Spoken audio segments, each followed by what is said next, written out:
তো বিরোধী দলের প্রধান হলে তারা সরকারি দল হবে ইনশাল্লাহ, তখন দেখা যাবে, তখন আপনারা আমাদেরকে ধরবেন। আসলে বিরোধী দল সফল হয় না, সফল হয় সরকার।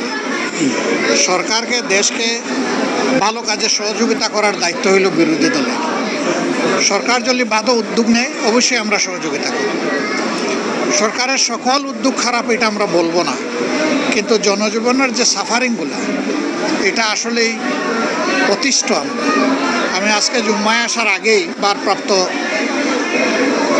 স্পিকার যিনি আছেন তাকে আমি ফোন করেছি এবং আমি বলেছি যে সংসদের অধিবেশন জরুরিভাবে ডাকেন।